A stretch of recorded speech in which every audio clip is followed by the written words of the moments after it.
ইজনে ইংৰাজীতে কথা পাতিব আপুনি আৰু ধৰিছে আপোনাৰ পৰিবাৰ দুইবাৰ আমেৰিকা গ'ল আমেৰিকাতে সবেই ইংৰাজী ভাষাত কথা পাতিছে আপুনি আৰু বজাৰত ঘূৰি ফুৰিছে কাৰো লগত মনৰ কথা পাতিবলৈ ভাষা বিচাৰি পোৱা নাই বিচাৰিটো নাপায় আমি পাতিব লগা হ'লে দুয়োগৰাকীৰ মাজতে পাতিব লাগিব কাৰণ আপুনি ইংৰাজী ভাষা নাজানে সেইকাৰণে আপুনি আইগৰাকীৰ আপুনি কথা পাতি পাতি বজাৰ কৰি ঘূৰি ফুৰিছে গোটেইখন তাৰ মাজতে হঠাৎ আপুনি বজাৰ কৰি ঘূৰি ফুৰোঁতে মাজতে দুজন মানুহ পাৰ হৈ গুচি গ'ল আপোনাৰ কাষেদি দুইজনে অসমীয়াত কথা পাতিছিল আপুনি বজাৰ কৰি ঘূৰি ফুৰোঁতে দুজন ব্যক্তি পাৰ হৈ গ'ল যি দুজনে অসমীয়াত কথা পাতিছে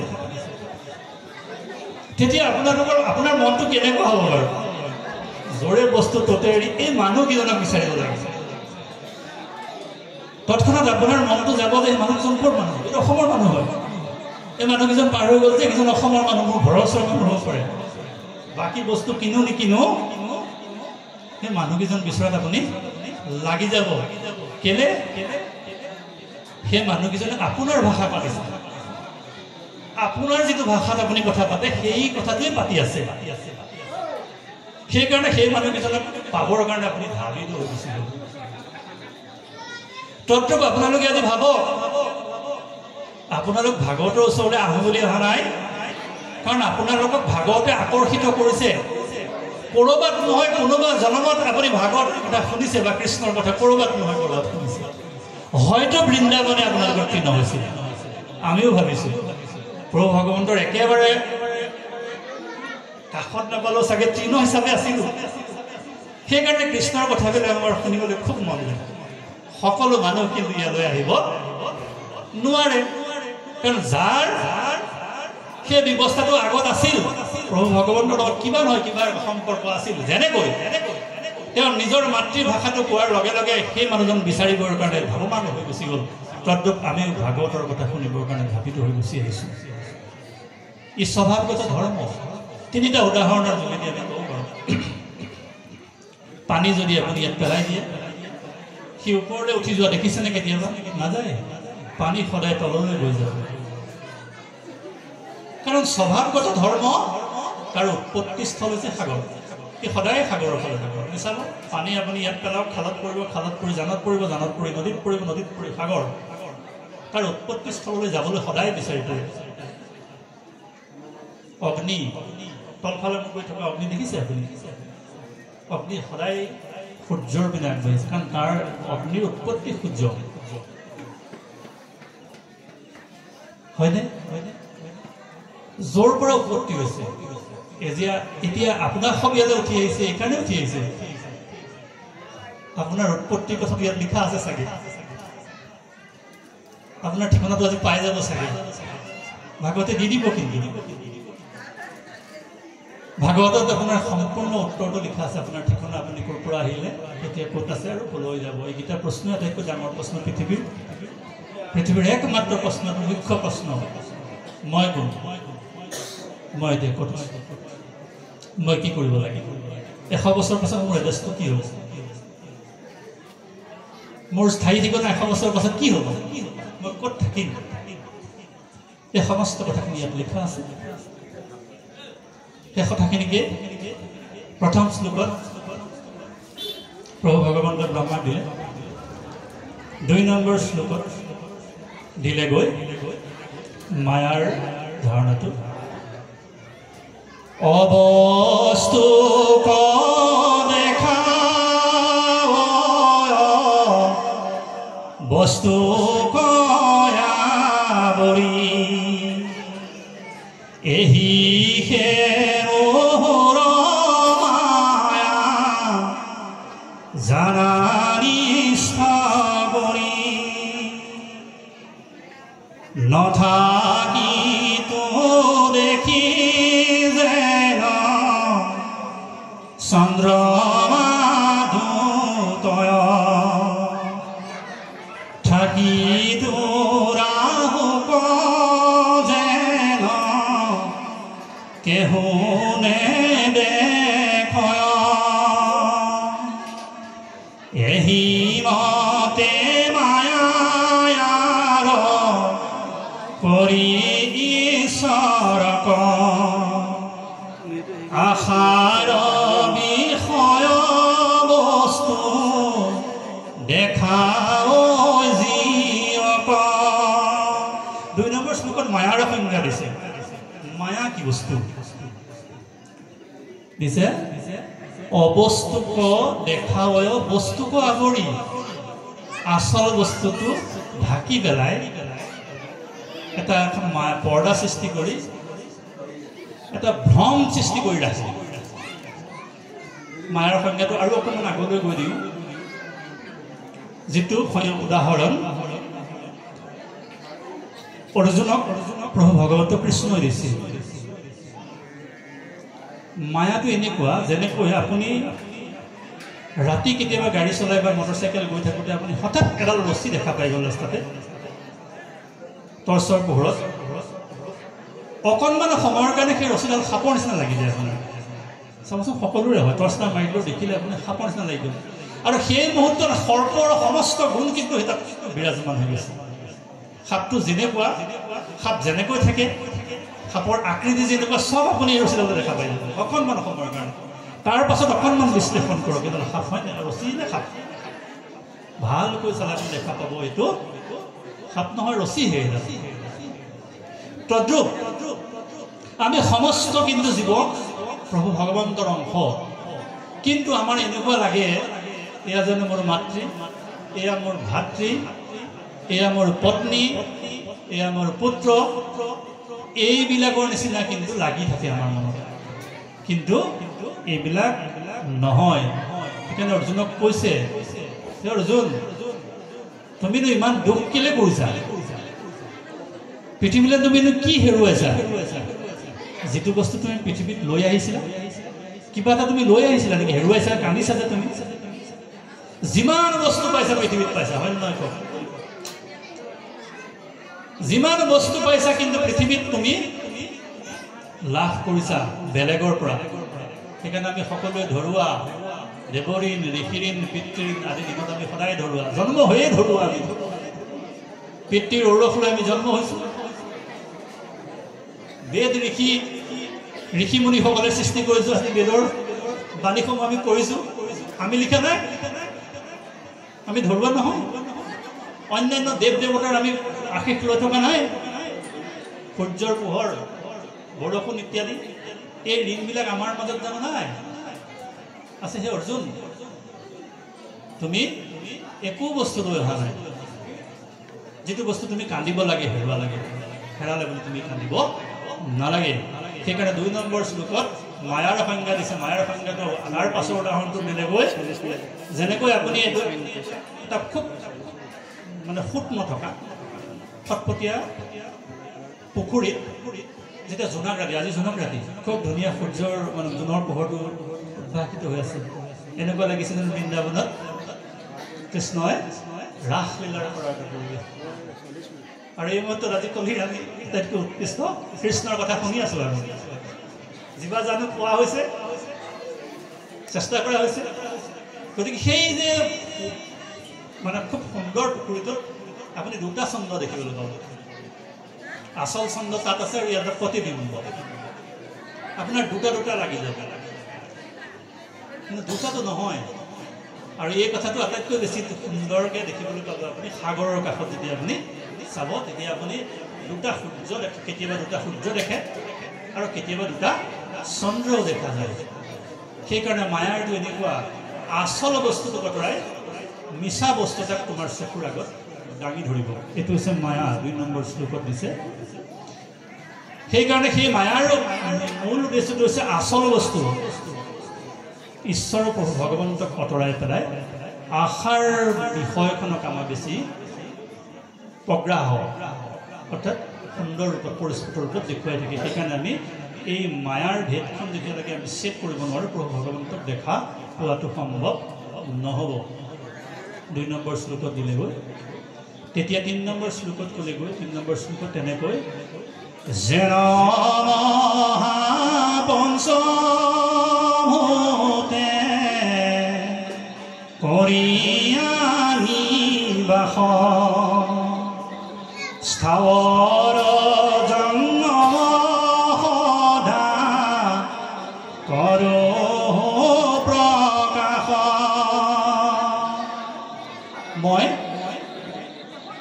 যদিও এই সৃষ্টিৰাজি প্ৰত্যেক জীৱতে মই বিৰাজমান হৈ আছোঁ, তথাপিতো জীৱই কৰা কোনো কৰ্মৰ ফলে কিন্তু মোক চুব নোৱাৰিব। জীৱই কৰ্ম কৰা কৰ্মৰ ফল জীৱই ভুগিব লাগিব। প্ৰভু ভগৱন্ত বিৰাজমান হৈ থাকিলেও কিন্তু প্ৰভু ভগৱন্তই তাৰ গুণৰ ফলাফল তেওঁ ভুগিব লগা নহয়। তৃতীয় শ্লোকত ক'লেগৈ, চতুৰ্থ শ্লোকত ক'লেগৈ, মোক ক'ত বিচাৰি পাবা, মোক ক'ত বিচাৰি পাবা। চতুৰ্থ শ্লোকত কৈছিল, অহেন মোক বিচাৰিবে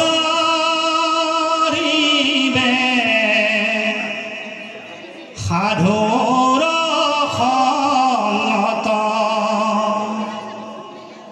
জ্ঞান বিজ্ঞান তেবে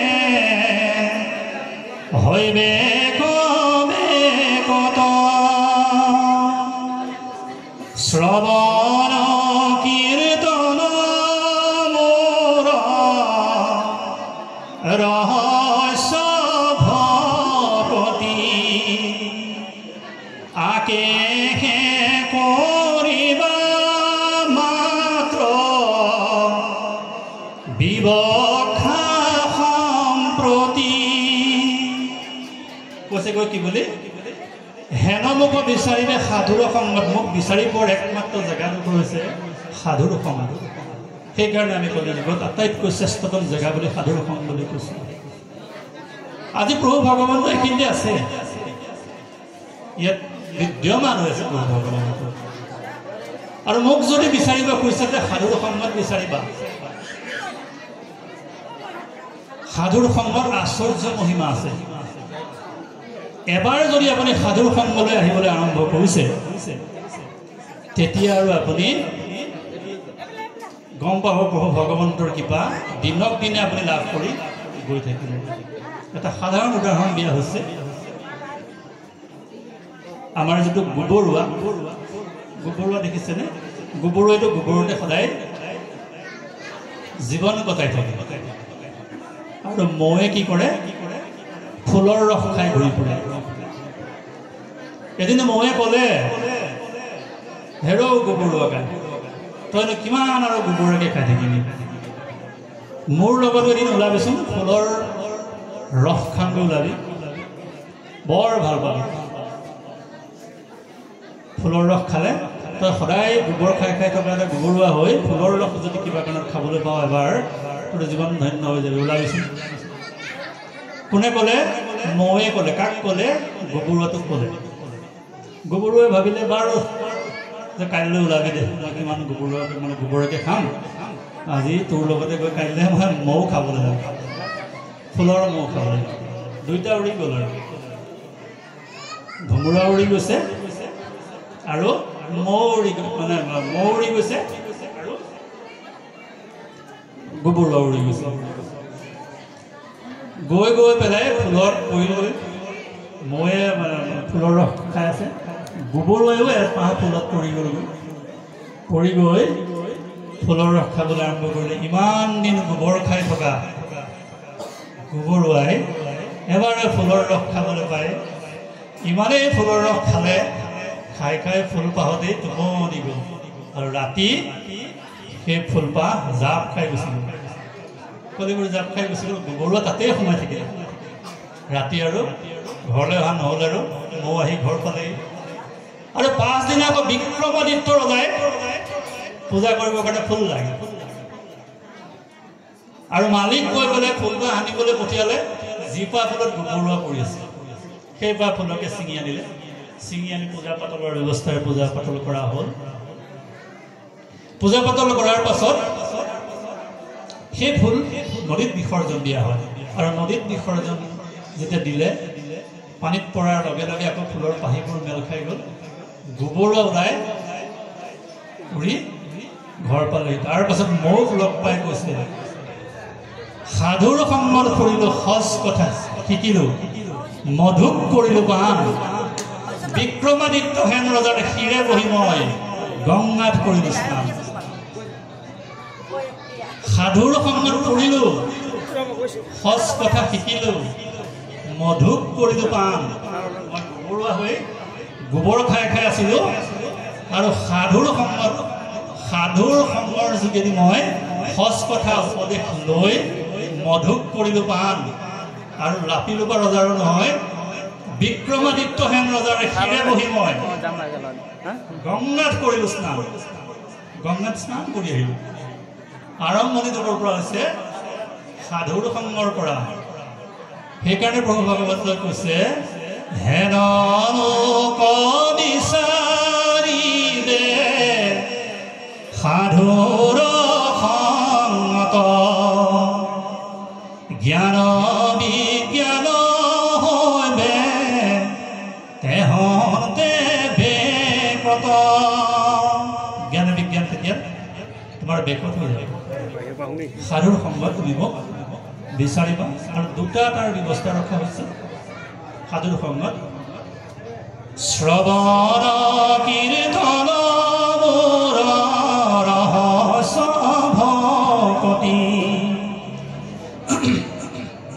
আকেশে কৰিবা মাত্ৰ বিবক্ষা সম্প্ৰতি সাধুৰ সংগত দুটা ৰাস্তা আছে শ্ৰৱণ আৰু কীৰ্তন সেইকাৰণে সাধুৰ সংগৰ আশ্চৰ্য মহিমাৰ কথা প্ৰভু ভগৱন্তই নিজ মুখেৰে কৈ গৈছে আৰু যদি আপুনি সাধুৰ সংগলৈ নাহে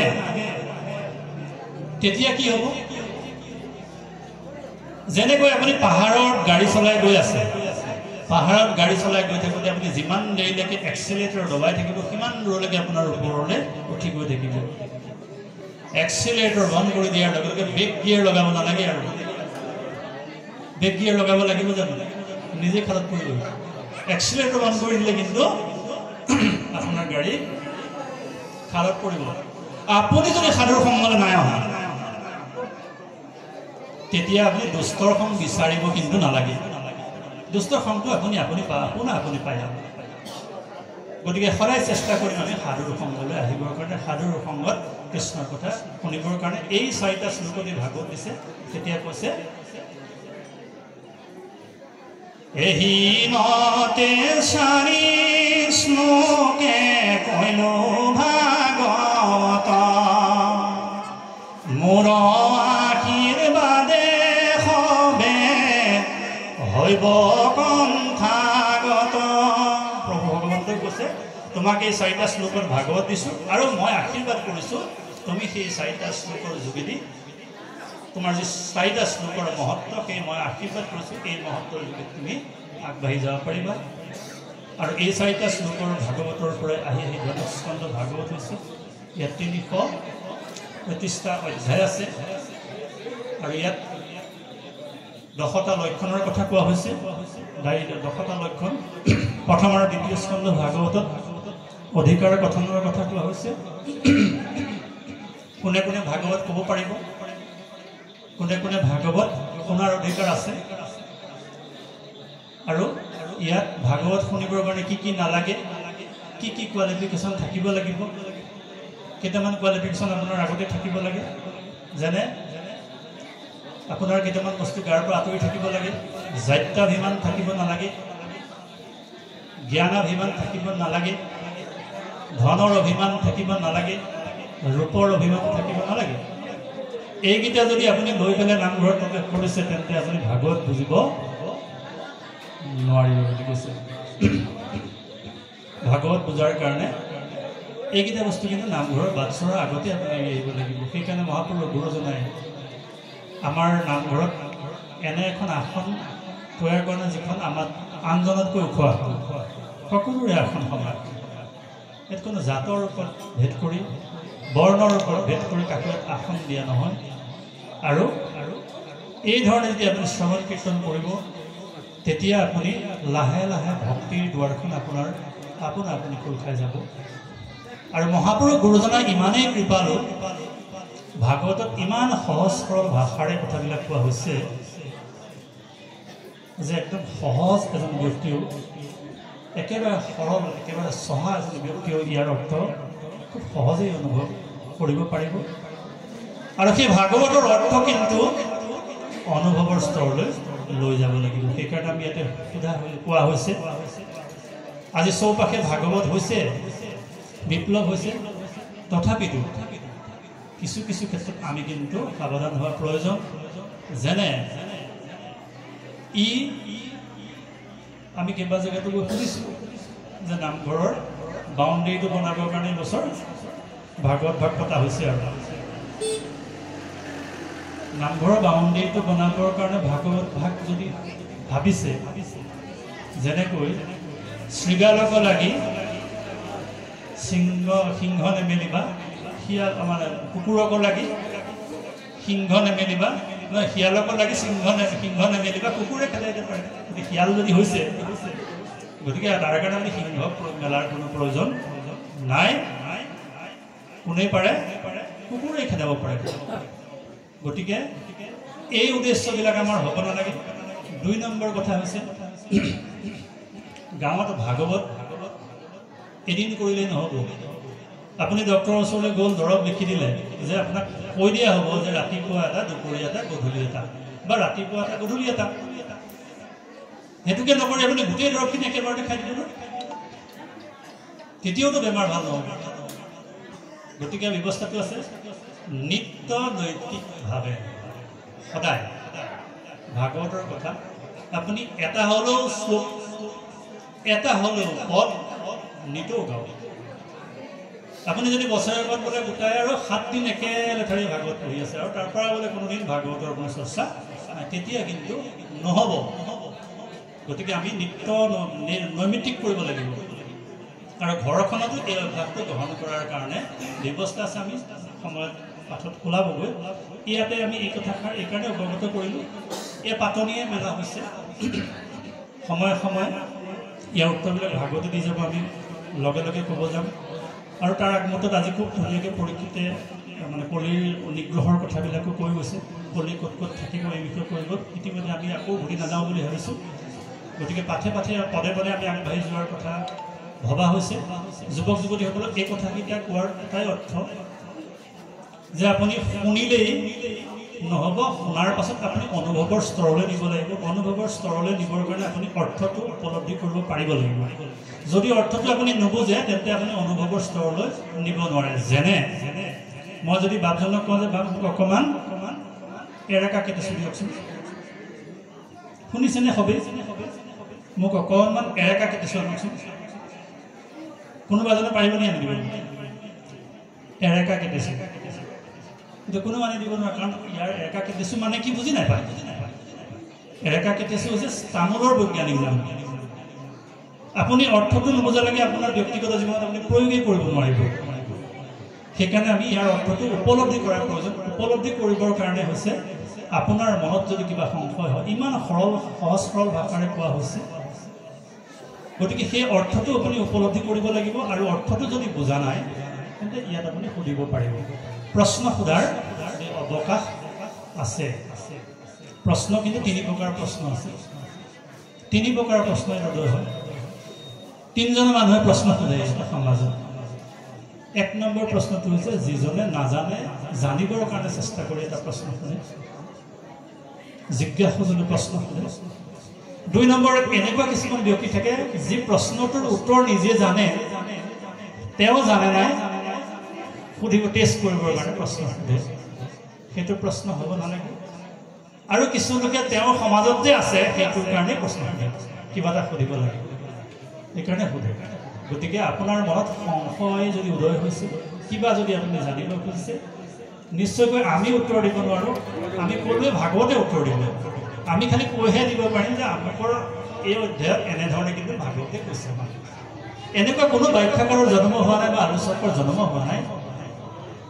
যি প্ৰভু ভগৱন্তৰ কথা কৈ সবিশেষ কৈ দিব পাৰে আৰু যদি কোনোবাই ভাবিছে যে মই সবিশেষ ক'বলৈ আহিছোঁ আজি তাতকৈ মুখ্য একো নাই কোনো মানুহ নাই আমি যিমান পাখিত যিমান মঞ্জুৰ আছে সিমানকণেই আগবাঢ়ি যাম গতিকে প্ৰভু ভগৱন্তৰ কথা কোনেও কৈ শেষ কৰিব নোৱাৰে। আমি মাজে মাজে ভাগৱতৰ কথাবিলাক খালি আলোচনা কৰি যাওঁ। এই কথাষাৰি কি ক'লে, এই কথাষাৰ আমি ক'তনো অৰ্থটো জীৱনত কেনেকৈ আমাৰ ব্যক্তিগত জীৱনত প্ৰয়োগ কৰিব পাৰিম, এই বিষয়ে কিন্তু আমি কৈ যাবলৈ চেষ্টা কৰিম আৰু যুৱক যুৱতীসকলে এই বস্তুবিলাক লৈ যাবৰ কাৰণে কিছু প্ৰয়াস কৰিব। এতিয়া শৃংগীমণিৰ দ্বাৰা শাপগ্ৰস্ত হৈছে পৰীক্ষিতক। আমি সহজ সৰলভাৱে জানোৱেই যে পৰীক্ষিতক সাপ দিয়া হৈছে। সাপ দিয়াৰ আগমুহূৰ্তত কৈ গ'ল যে কলিৰ